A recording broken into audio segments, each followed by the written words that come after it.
Assalamualaikum warahmatullahi wabarakatuh. Alhamdulillah, alhamdulillahi rabbil alamin. Assalatu wassalamu ala asrafil anbiya'i wal mursalin, Sayyidina wa maulana Muhammadin. Asyhadu an la ilaha illallah wa asyhadu anna Muhammadar Rasulullah. Muhammadun musahabihil wal ikram, ya wal jalila wal ikram. Bersyukur kita kepada Allah dengan segala limpahan karunia dan rahmahnya. Dengan ridho izinnya jugalah kita dapat menjalankan segala aktivitas kita, beramal dan beribadah di dunia ini. Bersalam dan salawat kita tidak akan pernah kita lupakan. Marilah sama-sama kita panjatkan kepada junjungan kita, Nabi Allah, Nabiul Akhirul Zaman, Rasulullah Muhammad Sallallahu Alaihi Wasallam. Atasnya kalamnya, Allahumma sholli ala Sayyidina Muhammad wa ala alihi Sayyidina Muhammad. Bertemu lagi dengan saya, Guru Mursyid Syekh Nur Muhammad Buya Irwan Maulana Al-Khalidi dari Sumatera Barat. Insyaallah sebagai pimpinan dari Majelis Zikir Ma'rifatullah Jakarta. Dalam tayangan ini tidak akan bosan-bosannya kita menggali dan menimba ilmu pengetahuan demi terangkatnya suatu martabat perbuatan ibadah kita kepada Allah. Dengan kita mengetahui lebih banyak berarti bukan kaya dengan ilmu, tapi akan mendapatkan berkah derajat. Meningkatkan iman dan takwa tidaklah bisa datang sendiri tanpa kita bersyukur dan menikmati apa yang kita belum tahu menjadi tahu.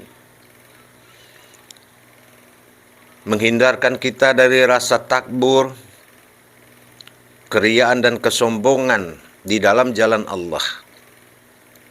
Kalau sudah tahu seorang imam itu dia imam, berarti kedekatan daripada syaitan dan iblis itu akan cepat. Tetapi kalau dia tahu dia adalah pesuruh Allah, maka sangat dijauhi oleh syaitan dan iblis. Untuk tayangan malam ini saya akan berbagi pengalaman yang mana tujuan kita dalam menimba pengalaman tersebut adalah tidak terjadinya salah faham atau suuzon kita terhadap sesuatu ilmu yang kita pelajari. Bisa jadi dengan adanya gangguan, dengan adanya ketidakberhasilan dari mengamalkan. Nah, di sinilah kalau saya dalam bahasa kesehari-hari mengatakan sengketa rohani. Nah, kenapa saya katakan sengketa rohani? Setelah kita memperdalam suatu ilmu pengetahuan kepada Allah Subhanahu wa taala, bahkan kita sudah bisa mengetahui dari seorang guru tentang tasawuf, tentang tauhid, tentang tarekat. Tetapi dikala kita ingin merasakan kebenaran dari ilmu itu, selalu kita terbentur dengan kemanusiaan kita, terbentur dengan kehidupan, terbentur dengan segala kenyataan. Nah, ini kita harus menintrospeksi lagi. Di mana letak kesalahan daripada belajar yang tidak maujud amalan itu?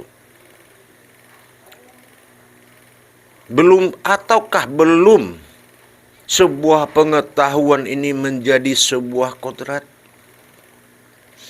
Atau mungkin dikala kita mengamalkan ilmu pengetahuan, belum datang titik rasa yang dikatakan hakikat. Belum sempurna hakikat, hakikat itu rasa. Atau sebaliknya, macam daripada praduga kita yang muncul. Kenapa? Salah satu umpama, kita sudah mulai yakin, kita sangat yakin. Tapi dikala kita memasuki masa tafrid dan tajrid, masa merasakan dan mengalami dari amalan tersebut, baik dalam pandangan, baik dalam rasa, dibawa ke dalam sholat, dibawa ke dalam zikir. Itu gejolaknya adalah gejolak dari hasil ma'rifat turuh yang bersifat alam. Yang sebenar-benar ma'rifat juga tidak muncul. Dikatakan manusia itu bisa bermakrifat, tidak mungkin. Ma'rifat itu adalah kemampuan Allah sendiri, dikatakan ma'rifatullah. Tetapi manusia adalah bersaksi atas apa yang dilihat oleh Allah. Itulah yang dikatakan aku bersaksi tadi. Di sini saya akan membongkar kajian kenapa gagal. Kenapa tidak masuk diri kita ke dalam amalan, dan amalan tidak muncul dan tidak gayung bersambut di dalam mengerjakan. Jujur, banyak para sahabat kita, banyak para ulama kaya dalam cerita, tapi tidak pernah menceritakan apa yang dia rasakan. Nah, disinilah faktor daripada kegagalan dalam memahami suatu ilmu, kegagalan dalam mencapai suatu ma'rifat. Kajian tasawuf kita bagus, kajian tarekat kita bagus, tetapi di saat pelaksanaan, dengan tidak terjadinya apa yang diamalkan, itu menjadi sengketa yang luar biasa. Memang setiap guru itu pasti mengatakan bagus. Ya, selagi kita berbuat baik, beliau bilang itu bagus. Tapi dalam kebenaran, yang titik yang diharapkan seseorang, perjalanan ma'rifatnya, perjalanan kodratnya, perjalanan sifat Allah kepada Allah, kodrat Allah kepada Allah, rahasia Allah kepada Allah, zat Allah kepada Allah. Sebelum kita pulangkan semua tidak mungkin menjadi amalan. Belum sempurna yang nyata pada diri kita tidak akan pernah muncul sesuatu wujud dalam suatu amalan. Di sini kenapa itu terjadi? Nah, disinilah saya akan mengungkap persoalan itu. Ya, memang Allah katakan kula min indallah, semua kejadian datang dari Allah. Jadi jangan dulu salahkan diri kita, jangan dulu salahkan jalannya atau amalannya. Kita akan melihat kenapa sering tidak mustajab dan tidak mabrur di tangan kita. Kalau diceritakan, dia hanya sebuah kesejukan aja dan sebuah kekaguman. Nyatanya kita tidak bisa menghadirkan dengan nyata. Nah, disinilah dari mana pokok persoalan itu bisa terjadi. Kita akan ungkap, kita akan cari tahu. Nah, sebelum saya mengungkap ini, kenapa ini menjadi masalah sengketa batin?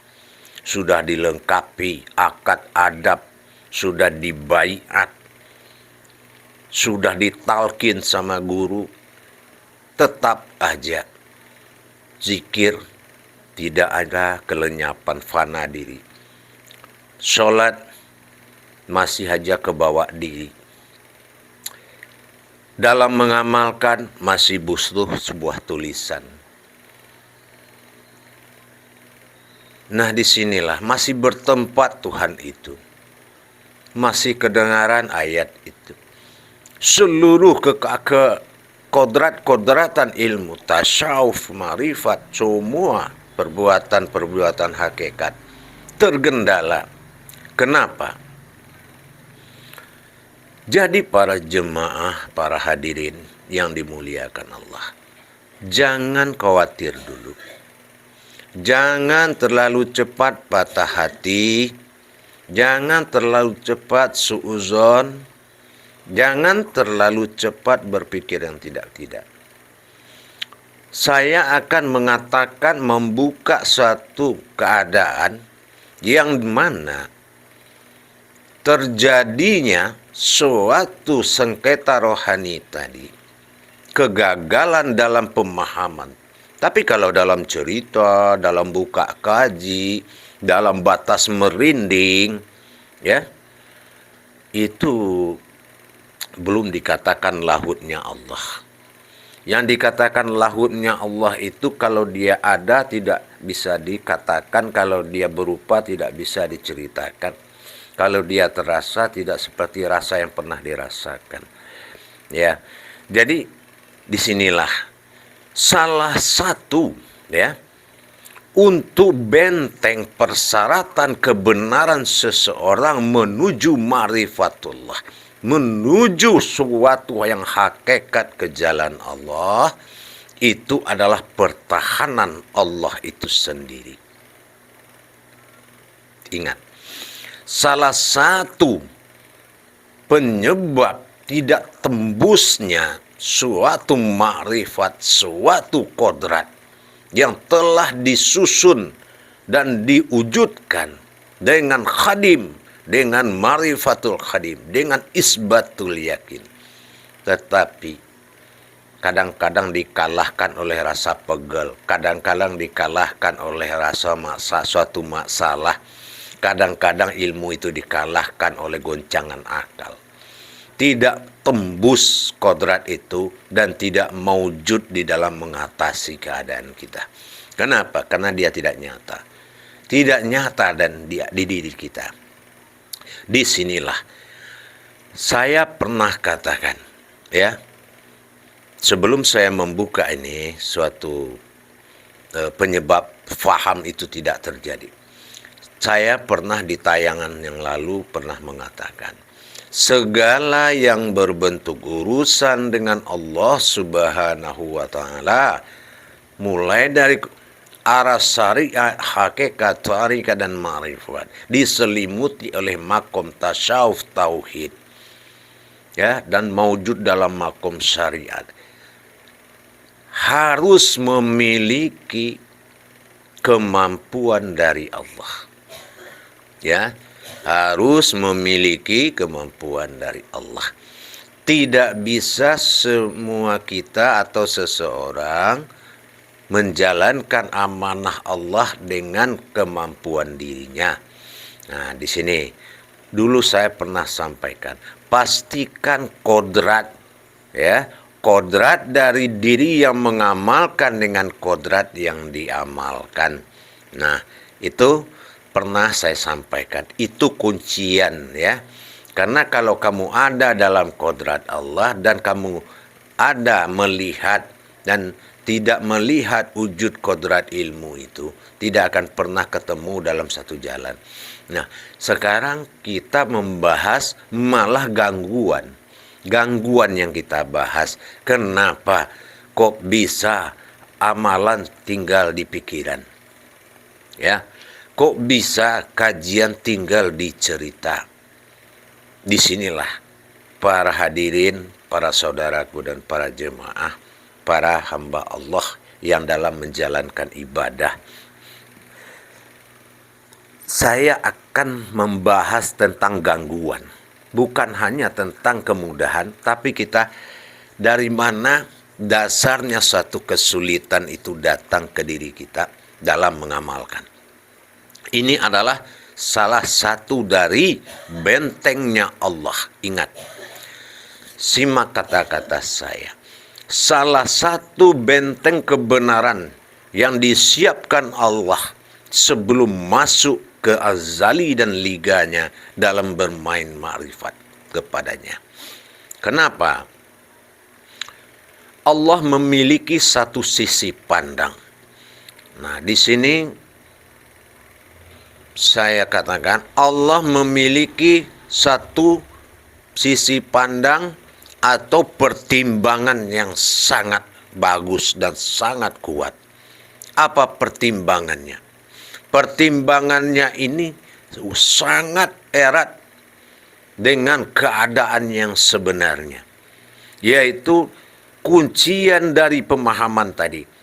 Saya sudah pernah bilang, pemahaman itu tidak datang dari manusia, tapi datang dari Allah. Sesuai apa yang dikatakan Allah pada surat Al-Baqarah ayat 269. Di tayangan yang lalu saya juga pernah sampaikan. Jangan coba-coba mengamalkan ilmu-ilmu tauhid kepada Allah dengan kemampuan diri. Itu akan sia-sia. Maka penuhilah tata syarat dan adab dan rukun yang harus ditetapkan oleh Allah sebagai afdol dan mabrurnya yang akan dijalankan. Saya pernah sampaikan di tayangan yang telah lalu. Di sini perlu saya sampaikan, kewaspadaan Allah terhadap liga-liganya, terhadap pintu-pintu marifat yang akan menembus ke areal liga Allah tadi. Ini pertimbangan Allah yang sangat erat di dua ayat, yaitu Al-Baqarah ayat 268 dengan ayat 269. Dua ayat ini yang membuat Allah menjamin pemahaman itu datang dari Allah.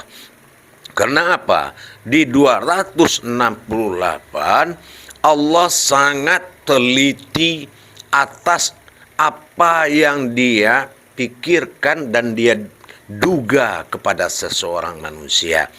Allah katakan as-syaitanu ayyudkhunul faqra wa iyamahrukum bil fahsya wallahu ya'idukum maghfiratan minhu wa huwa fa'adallah wa lahu wasi'un alim. Artinya apa?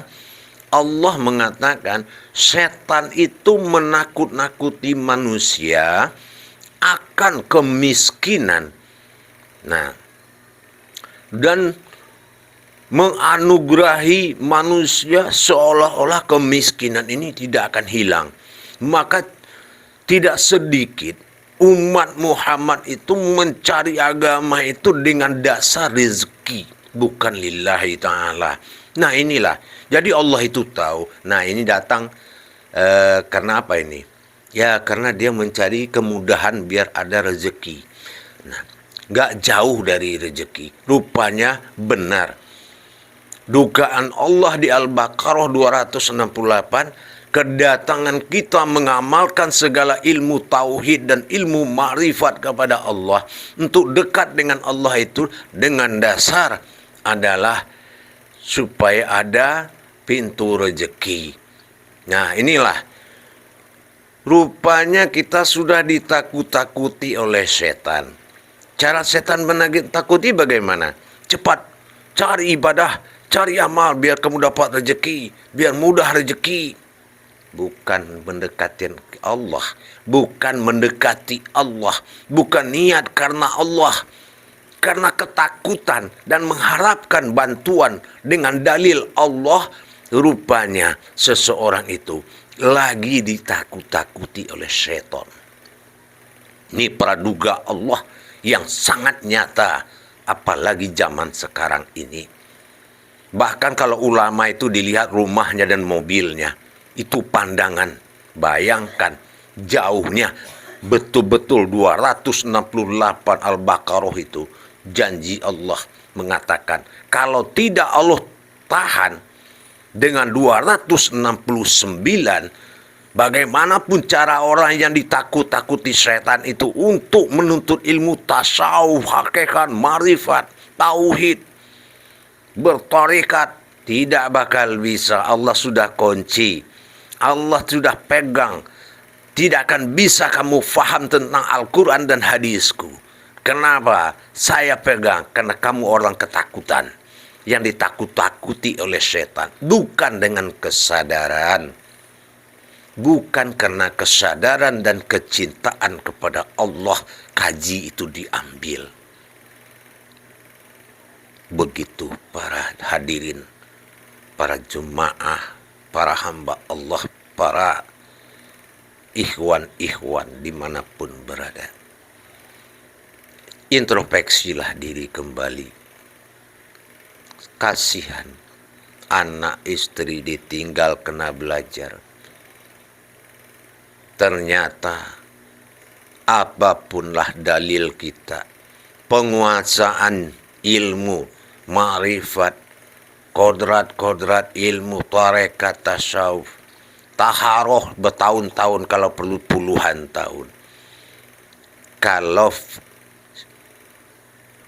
dasar kebenaran tadi, ya, kalau sidik diri itu tidak lillahi ta'ala, bukan karena kecintaan, tapi berperangnya, munculnya setan memberikan dan menakut-nakuti kita, maka setan mengarahkan kemana? Bukan bunuh diri, bukan maling, bukan copet, malah diarahkan ke jalan Allah dengan niat yang paling salah.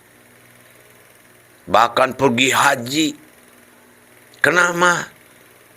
Karena dilihat haji itu kaya. Nah, kayanya yang dilihat. Pulang haji, mobil tambah, rumah gede. Ini orang yang ditakut-takuti oleh setan. Al-Baqarah 268. Makanya Allah tutup. Tidak ada kemampuan yang bisa mengamalkan jalan-jalanku, kata Allah. Disinilah 269 faham tadi yang tidak muncul. Cerdas, pintar, yakin, hakul yakin. Tapi Allah punya faham. Faham itu kehidupan batin. Terus apa yang dikhawatirkan oleh setan tadi? Setan pernah dengar kata-kata Allah. Ya? Pernah setan itu dengar kata-kata Allah dalam qudsinya. Fa innallaha ta'ala la yu'adzibu khadda, yu'adzibu khalbuna ma'al Qur'an. Aku, kata Allah, tidak akan mengazab dan menyiksa hati orang yang sudah ada Al-Quran di dalamnya. Nah, ini yang ditakuti setan. Kalau sekedar tobat, sekedar duduk, sekedar beribadah, imam kita pun bisa diganti sama setan. Nabi kita bisa diganti sama setan. Banyak orang sholat bergerak tanpa nabi. Imam masjid ada, imam diri nggak ada. Tapi kalau di hati kolbi itu sudah pecah lebur ayat jadi zat, berdiri menjadi nur, tidak mampu lagi syaitan untuk melirik, jangankan mengganggu. Fa innallaha ta'ala la yu'adzibu khalaban malak Qur'ana. Itu yang ditakuti syaitan. Maka diingatkan oleh Allah dalam Al-Quran, as-syaitanu inil khumul faqra wa ya'marukum bil fasha wallahu indukum ma'firatan minhu wa fadalam wallahu wasi'un alim. Setan itu menakut-nakuti kemiskinan pada manusia dan menyuruh kamu berbuat jahat di jalan Allah. Berbuat jahat dengan segala cara. Timbullah niat. Apa timbul niat? Nggak bisa bercatur dan berhidup bermain di secara keduniaan. Dia jadikan pola dunia masuk ke dalam agama. Apa itu agama? Diduniakan. Kalau kuat zikir, rajin sholat, murah rezeki. Nah, ini dunianya agama. Dunianya agama. Rezeki. Gak jauh dari itu. Kalau ingat Allah, ingat rezeki. Nah, ini.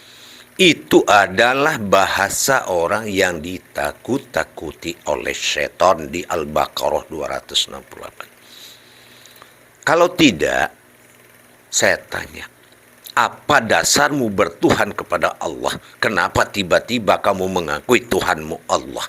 Dari kapan? Susah kan menjawabnya. Mengangkat Allah jadi Tuhan dalam diri bukan persoalan yang mudah. Butuh niat yang paling kuat. Butuh dasar ilmu tauhid yang nyata. Butuh landasan tasawuf dan marifat yang kuat. Dan butuh ilmu makhraj diri. Nah, inilah para jemaah dan para hadirin. Kalau orang sekarang bilang ujung-ujungnya, embel-embelnya nggak enak. Kalau lihat haji ke Mekah, nggak terlalu tertarik. Tapi setelah haji itu pulang, baru didatangin. Kenapa? Dia akan lihat dulu. Sejak pulang Mekah kaya nggak? Ada apa? Oh ya kaya, rupanya setiap naik haji kaya. Utang-utangin kemana-mana buat naik haji. Nah itu orang yang ditakut-takuti oleh setan. Terus belajar bagaimana memperdalam ilmu sholat, ilmu zikir. Belajar marifat tasawuf. Hafal seluruh kaji. Kenapa? Karena mengharapkan pertolongan, yaitu rezeki. Inilah dasarnya ditahan oleh Allah pemahaman kepada diri dia. Kata Allah di Al-Baqarah 269. Allah berikan hikmah faham tentang Al-Quran dan Sunnah kepada siapa yang dia kehendaki. Kepada siapa yang dia kehendaki.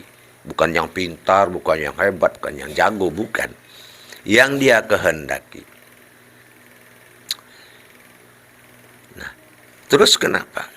Maka siapa yang dianugerahi oleh Allah hikmah faham, siapa yang dianugerahi oleh Allah nanti hikmah faham, maka orang yang akan menerima hikmah faham itu, kata Allah, adalah orang yang memiliki akal pikiran, yaitu berakal. Berakal itu maksud Allah apa? Orang yang tidak mau mengerjakan, asal mengerjakan tanpa mengerti maksud dan tujuan daripada perintah Allah. Makanya hikmah faham ini diberikan pada orang yang berpikir dan mencari kebenaran. Orang yang berpikir, yang mencari kebenaran dalam kajian itu. Bukan mencari ada dan langsung diamalkan. Apa iya marifat itu dari Allah? Apa iya Allah yang bermarifat? Apa iya kita yang bermakrifat? Apa iya makrifat dengan saksi itu sama? Menyaksikan dengan melihat dalam makrifat itu sama? Itu orang yang berpikir. Apa iya guru yang mengajarkan sholat tapi tidak bisa menghadap Allah? Apa iya sholat bisa dicapai tanpa mi'raj? Apa iya yang berdiri sholat itu kita? Apa iya kita mampu menghadap Allah? Apa iya kita mampu bisa mengingat Allah? Banyak pertanyaan. Kalau kita yang dikatakan Allah, yaitu wa may yazakkaru illa albad. Kalau kita ini punya akal dan berakal, pelihara ilmu apa iya? Nah itulah para hadirin. Jadi karena misi Allah, keputusan Allah, qasamullah, Qudsi Allah itu, fa inna Allah ta'ala la ya'zibun kalam, la yazibun qalbun ma'al Quran.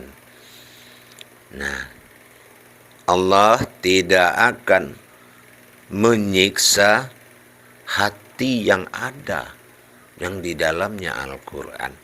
Siapapun tidak akan disiksa oleh Allah kalau sudah hayat Al-Quran itu, kalau sudah berdiri alif itu, sudah berdiri ya.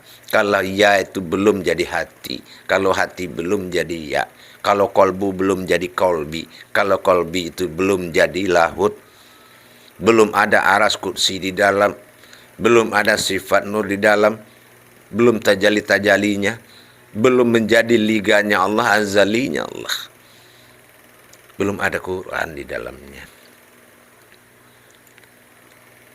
Maka dalam belajar apapun pemahaman kepada Allah, ada 4 yang harus dilihat oleh Allah dari seseorang. Yang pertama sidiknya, kebenarannya. Apa ia tidak karena mencari kemudahan hidup, harta? Kalau hebat kaji kita, paling tidak hotel kita 3. Apa ia enggak begitu?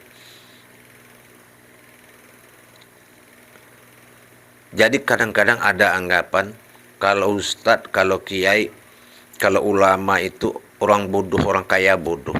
Apa? Dia tahu Tuhan aja, dikasih Allah harta disimpan, nggak ngerti apa-apa. Nah, itu yang diolah itu. Kenapa? Harta yang didapati tanpa jalannya kepada Allah, semakin dapat semakin bodoh, semakin kaya semakin bodoh. Jadi jangan usah memaksakan. Jangan cerca jalan Allah dengan niat seperti itu. Datanglah sebagai orang yang benar-benar mahabbah kepada Allah. Belajarlah karena kita mahabbah kepada Allah, bukan karena ditakut-takuti setan. Makanya Allah tutup pintu faham. Yang kedua adalah orang yang fatonah, orang yang sudah sempurna dan seimbang niat dengan perbuatannya. Benar-benar sudah ada faham yang tidak beralasan, paham yang tidak beralasan lain-lain. Itu yang kedua adalah fatonah. Yang ketiga amanah. Memang sudah benar-benar betul-betul amanah, betul-betul balik kanan dia, betul-betul sepenuhnya dia ingin mendapatkan Tuhannya. Nah, yang keempat adalah tabligh. Betul, dia kepingin menyampaikan kebenaran Allah kepada sesama, bukan terpintar sendiri. Jadi kalau sidik, fatonah, amanah, tabligh itu syarat. Begitulah para hadirin yang dapat saya sampaikan agar kita bisa mengintrospeksi, bercermin diri, istilah orang Sumatera. Itu lebih baik kita mengintrospeksi diri supaya kita lebih rapi lagi dalam menghadapi tauhid kepada Allah Subhanahu wa taala, dalam mengamalkan apapun. Jangan ada, kalau kita tulus itu tidak ada karena dan sebab. Gitu. Ya, kalau tulus ya tulus. Tidak perlu kena sesuatu. Cinta tanpa syarat, begitulah kira-kira. Jadi yang kita takuti itu tadi. Diajarkan kita merasakan, karena kita terlanggar daripada akad seperti tadi. Diajarkan kita untuk merasakan, tapi yang kita dapati apa? Merasa bisa, bukan bisa merasakan. Itu sudah jatuh jauh, sudah jatuh sangat jauh sekali. Kalau sudah datang sifat bisa merasa, itu sudah jauh. Insya Allah para hadirin dan jemaah, demikianlah yang bisa saya sampaikan dalam tayangan ini. Karena tidak ada henti-hentinya kita berbuat baik, kita saling mengingatkan. Karena jatuh di jalan Allah ini sangat cepat sekali. Saya bilang kita lihat contoh sudah banyak, gitu. Dengan memaksakan diri sangat memalukan kadang-kadang.